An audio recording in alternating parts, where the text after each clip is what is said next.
अगर लोकदल का कोई ईमानदारी से कोई सिपाही है जो उनको आदर्श मानता है, मैं भी उस श्रृंखला में अपने आप को जोड़ता हूं। मैं अध्यक्ष भले हूं, लेकिन उनके परिवार का सदस्य हूं, आपके परिवार का सदस्य हूं और चौधरी चरण सिंह को अपना आदर्श मानता हूं। और ये कहते हुए मैं आपको कह रहा हूं कि चौधरी चरण सिंह जी भी लार्जर इंटरेस्ट को देखते हुए बड़े लक्ष्य को हासिल करने के लिए फैसले लेते और उसी अंदाज से हमने कोशिश की है।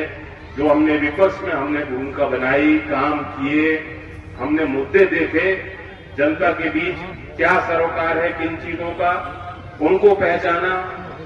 और आज जो कुछ भी मैं हूं उस संघर्ष के कारण हूं और आपके प्रेम और सहयोग के कारण।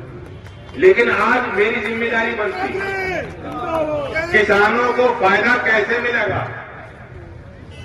ये जो लोग कह रहे हैं विपक्ष में बैठे, उनके लिए कहना आसान है, इनके पास कोई नीति नहीं है। गरीब को फायदा कैसे मिलेगा, नौजवान जो हमारे रोजगार चाहते हैं उनके लिए क्या योजना आप देंगे।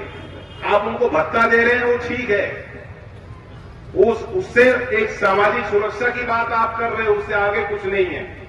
वो तो जैसे चोट लग गई उस पर आपने मलहम लगा दिया, उस पर पट्टी लगा दी। घाव क्यों हो रहा है, आगे ना हो। रोग क्या है, बीमारी क्या है, कहां उस पर अंकुश लगाया जा सकता है। ऐसी सोच विपक्ष के पूरे मैनिफेस्टो में, घोषणा पत्र में कहीं मुझे दिखाई नहीं दे रही। चौधरी चरण सिंह की नीति आपको याद दिलाता हूं, कुटीर उद्योग की वकालत करते थे। छोटे उद्योग स्थापित हों, छोटे काम, छोटे कारखाने, जो किसान जो कम खेती, जिनकी जमीन छोटी है लेकिन वो अपनी जमीन के मालिक हैं, उनको मालिकाना हक दिलाने के लिए जो चौधरी चरण सिंह जवाहरलाल नेहरू से भिड़ सकते थे आपके लिए, उनकी नीति तो समझिए आप लोग। आज भी हमारी उत्तर प्रदेश की सरकार हो या भारत की सरकार हो, उनके अंदर एक सोच विकसित होती मैंने देखी है। ठीक है, बड़े उद्योग भी बढ़ रहे हैं, बड़े व्यापारी हैं, उनका भी जो है उनके पास सामर्थ्य बढ़ रहा है, लेकिन उनकी प्राथमिकता है कि जो छोटे काम है, कुटीर उद्योग है, एमएसएमई है, छोटे यूनिट्स है, उनके लिए हमें योजना बनानी है। आपको मालूम है कि प्रचार कुछ भी हो, सारे समस्याओं का हल नहीं निकाला जा सकता। बहुत ईमानदारी के साथ मैं आपको कह रहा हूं, आज के इस राजनीतिक माहौल में, चुनावी माहौल में, जब हर एक पार्टी पे दबाव, हर नेता पे दबाव होता है कि कुछ बड़ी बात करो, वादे छोटे मत करो, बड़े करो। उसी बीच क्योंकि मुकाबला तो पूरे देश में दो में है, तो जो हमारा मुख्य विपक्ष है वो ये कह रहे हैं कि फटाफट खटाखट झटाझट गरीबी खत्म कर दो।